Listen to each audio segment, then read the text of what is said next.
I would now like to introduce Dr. Michael LaValle. Dr. LaValle is a professor in biostatistics at Boston University. He's also on faculty at the Clinical Epidemiology Research and Training Unit and is the director of the ENACT research program area. And Mike was talking about p-levels and power. Well, it's good to see you all.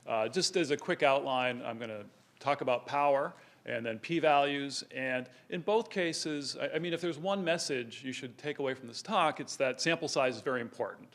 And you know, if you're talking about statistics, sample size is one of the most important things you can think about. And just to keep it a little faster, I'm going to just talk about the situation where you have a comparative study. So you have two groups, you want to compare one against the other. It could be a treatment versus a control, a placebo control group in a clinical trial. It could be an exposed group versus an unexposed group in a cross-sectional study or a cohort study. Now there's two terms I'm going to use, and you've heard some of these already. You heard a bit about effect size already.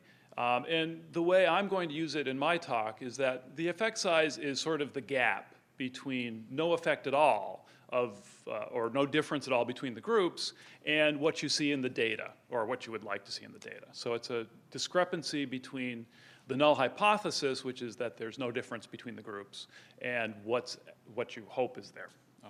So that's the measure of effect. And so I'm using it in a fairly generic way. And just to put some flesh on these terms, let's suppose we want to design a study. So we have an intervention which we're hoping will get people to walk more. And we'd like to compare people who receive this intervention against a control group who gets some kind of placebo or attention control. And in the end, we're going to compare the change in the distance they walk between these two groups, and we'll use a t-test just to keep it really basic. We could do something fancier, but a t-test would at least compare the two group means. So our standard null hypothesis here is that the mean change is exactly the same in each group, you know, so that the difference is 0. Now, to get at what the effect size might be, usually we have to talk about the variability a little bit. And in this case, I have no idea if this is even a reasonable amount of variability, but suppose that the standard deviation in the change a person would walk, or the change we would see in distance walked, over the time period for our study is about 1 mile. So that's the variation in the amount of distance walked. And we would like to pick up something between the groups of, say, half a mile between. So, you know, that's what we would hope to be able to, that our intervention would achieve. In that case, our effect size, and this is why I chose 1 mile, is just 0.5. You know, keep the numbers simple here. So this would be actually a moderate to large effect. You know, usually it was mentioned earlier, an effect size of about 0.2 is a small effect. And usually you need a very big sample size for that.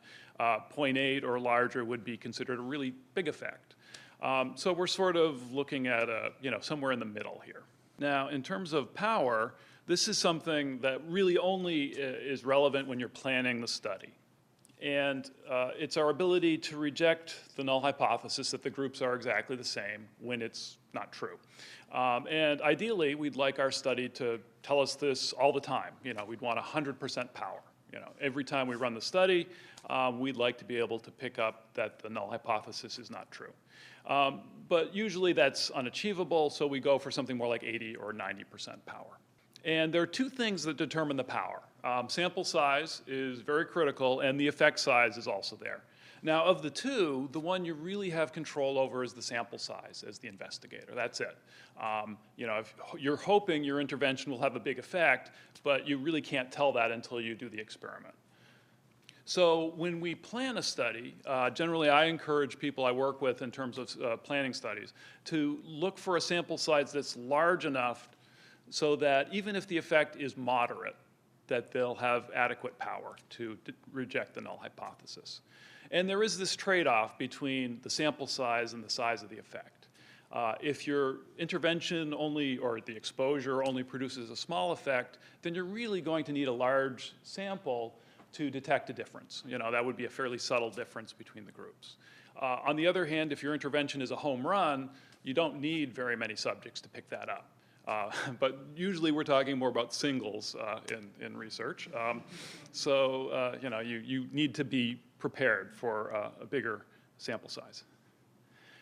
This is a table statisticians use a lot, and I just want to quickly orient you to the table. On the columns here, we have the two actions we could take. So these are the decisions we have the ability to make.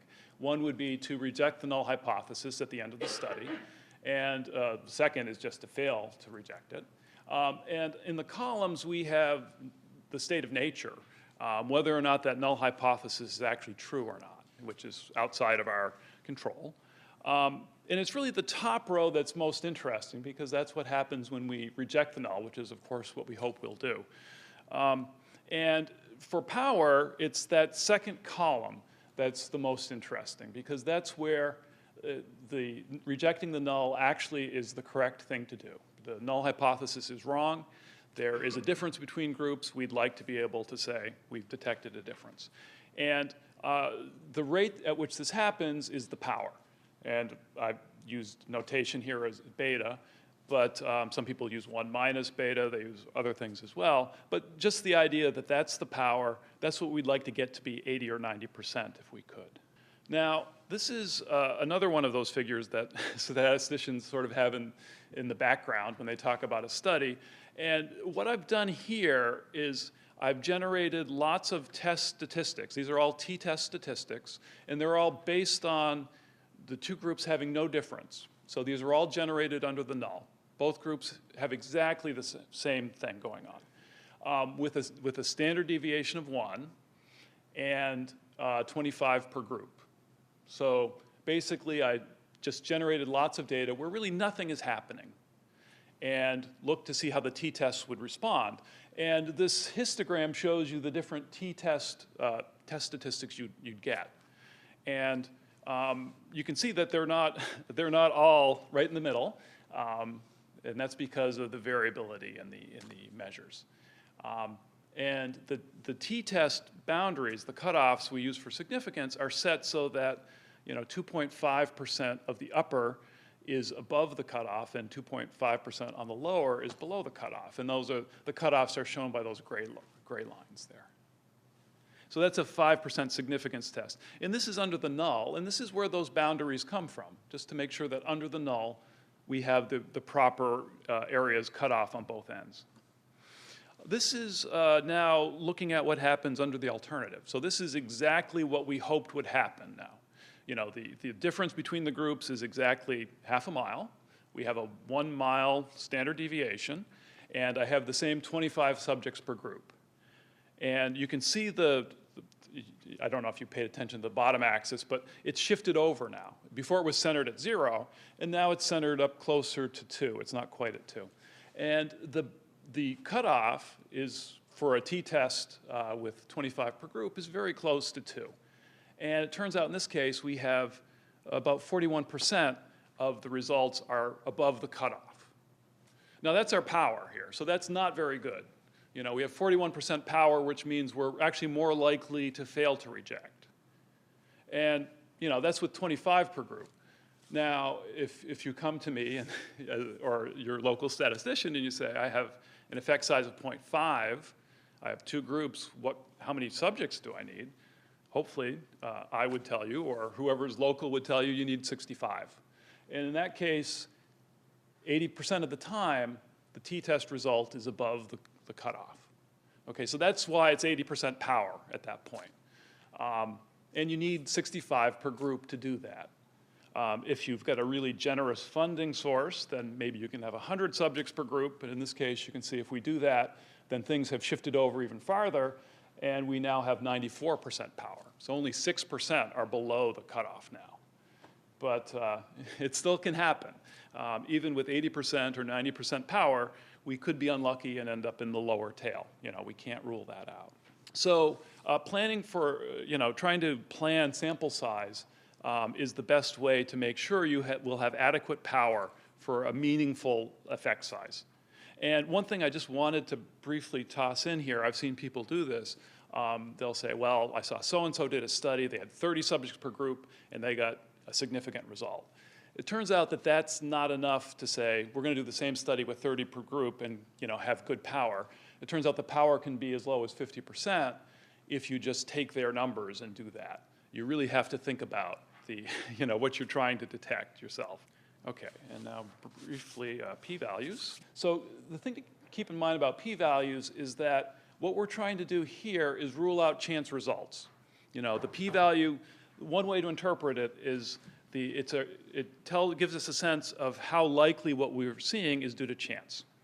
So if you're scanning a paper and you see p less than 0.05, what is the author trying to tell us at that point? That the authors did this 100 times and got this result 5 times out of the 100? That we really need to read their paper? If there was no effect, then we would expect to see something like this 5% of the time or less. Or the probability that this result is false is less than 5%. And sometimes I have people vote, but I'm not going to, in the interest of time. It's really C. I mean, a lot of people think it's D, and I wouldn't be shocked if any of you had chosen that. But C is really what's going on, because the p-value is set up like that figure I showed you a minute ago under the null hypothesis. Okay, so under the null hypothesis, this is something we would expect to see very infrequently. The figure this is the same sort of figure I showed you a few minutes ago. It's generated under the null, unlike the power ones I showed you. But now I have 65 per group, so it's a little bigger than the null hypothesis slide I showed you before. So this was the 80% power sample size. And in this case, I've chosen that, suppose our data came back with a test statistic, a t-test value for 1.5. You can see that's not quite there. It's a little inside the boundaries. And the p-value actually tells us the probability that's contained, above 1.5 and below negative 1.5, because this is a two-sided test. And that's going to be a little bigger than 0.05, because you can see I'm a little inside the boundaries there. So this is another data value. So suppose our test statistic came back with a 2.5. Well, this is better. You can see the area we've got contained outside of 2.5 and below negative 2.5 is much smaller. So the p-value is smaller. And in this case, we certainly would have statistical significance, because you can see we're outside of the boundary now. So what the p-value is trying to tell us is sort of how unlikely what it is we're seeing would be under the null hypothesis.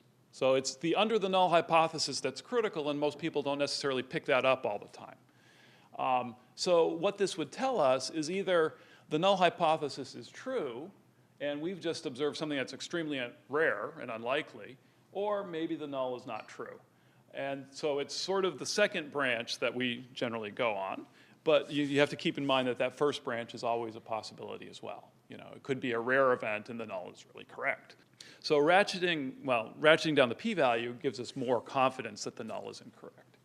So in terms of thinking about p-values, and certainly there have been a lot of papers written about you don't want to just depend on p-values. But I mean, they have some good points and some bad points. And really, I think the strongest point for the p-values is that they rule out that the finding you've obtained is due entirely to chance. It helps you rule that out. And you can think of it as a strength of evidence against the null hypothesis, with a small p-value giving you stronger evidence against the null hypothesis. Now, the cons are that, well, this is something that's not just determined by the effect size. It's also determined by the sample size. It takes both of those points, just like the power does. And that means that if we get a small p-value, we could have either a big effect in a small study, or we could have a small effect in a big study. I mean, either one of those is possible. It doesn't tell us that what we're finding is actually clinically relevant. It doesn't have to be a big effect. It could just be a very large study. And it certainly doesn't give us a probability that the null hypothesis is itself incorrect.